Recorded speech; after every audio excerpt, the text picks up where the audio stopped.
We're picking up now at step 4 on your introduction for picking page number 1.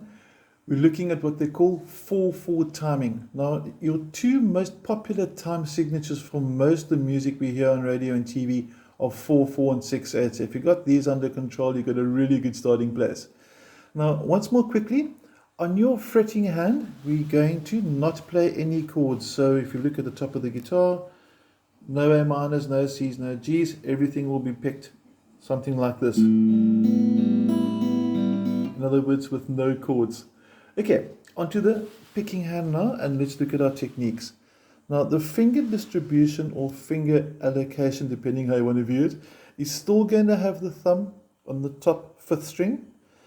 You're still going to have finger 1, your index on string 3, middle finger still on string 2, and ring finger still on the 1st string, and the pinky again resting on the body of the guitar or hanging in the air, but never pick with him. Okay, let's look now at exercise step 4. It's going to look and sound something like this.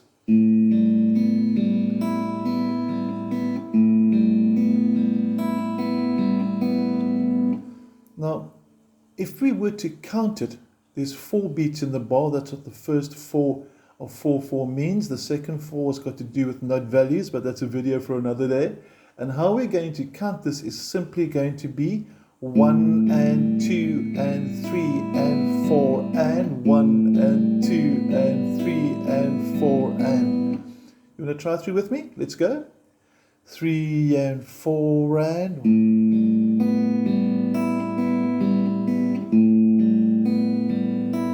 And again.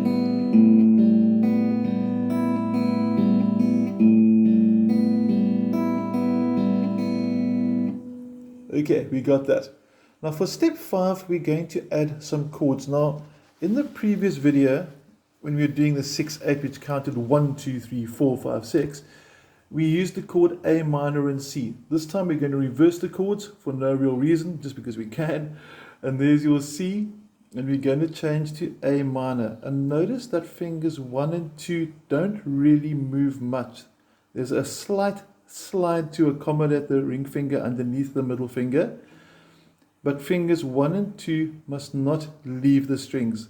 So for example, this is a bad change. It takes far too long. Try and keep your fingers as minimal movement as possible. Okay, we're going to keep the C there. For step 5, we're going to focus once more on your picking hand, and it's going to sound like this. Now keep in mind, the second bar is going to change to A minor, so you will hear a difference in the tone as the chords change from the first to the second bar. Let's go. 3 and 4 and.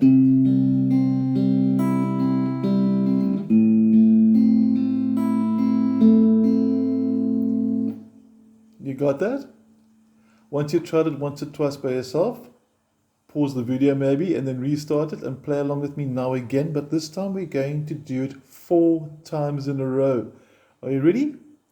3 and 4 and C. A minor. Back to C. And A minor.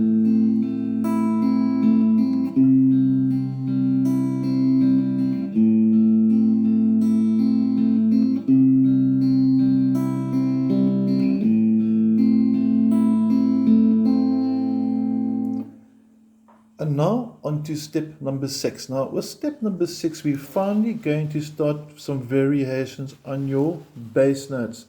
Now eventually your thumb of your picking hand is going to work between your 4th, 5th and 6th strings for the different bass notes.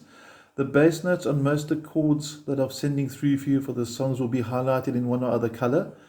So the highlighted note on chord charts are normally the bass note for the chord. And for step 6, we're going to start with G. I play my G like this, but you're welcome to do it like that if you want to. And the G's bass note is on the 6th string. You can actually see it vibrate as well as hear it. That's what your G should sound like. And then for the second bar, we're going to change to D. Your D looks like this. And again, if you're not sure of the chord shapes, please go to my YouTube channel. You will find the basic chords there, all 24 of them. and the D's bass note on the 4th string. Let's put the G and the D together now. So I'm going to focus once more back on my picking hand, and you'll notice the thumb is actually finally going to change strings. It originally was always on the 5th, correct? It's now going to be on the 6th, the top string for the G. So your G will sound like this. And when I change to D, I'm changing to D at the top there. My thumb now has come down from the 6th to the 4th string, and D would sound like this. Okay, should we try and put those together slow motion? 2 and 3 and 4 and...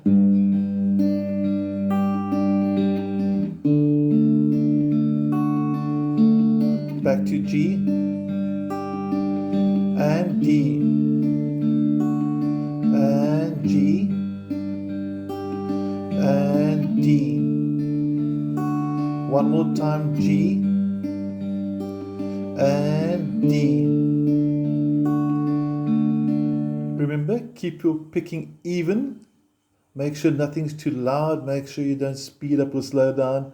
Make sure there's no buzz. Like that, for example. All the notes must be clear. There must be no dead notes, so this would be bad. So we don't want to hear that either. Okay, so while you're going through these arpeggios, we're also getting to hear that our techniques are good, because I can hear all my strings individually, and this way I can make sure that everything's nice and clean and nice and clear. I've got no dead or bad techniques happening with my fretting hand. And just one more time on the terminology of arpeggios. By definition, an arpeggio is a chord that is picked within a rhythm. So if I were to strum G, for example, that wouldn't be an arpeggio, but if I were to pick G, I would be arpeggiating G, and I would have played an G arpeggio. Okay, enough for terminology. I hope you got this going. Any questions, you know how to reach me. Otherwise, have an awesome day. Thanks very much.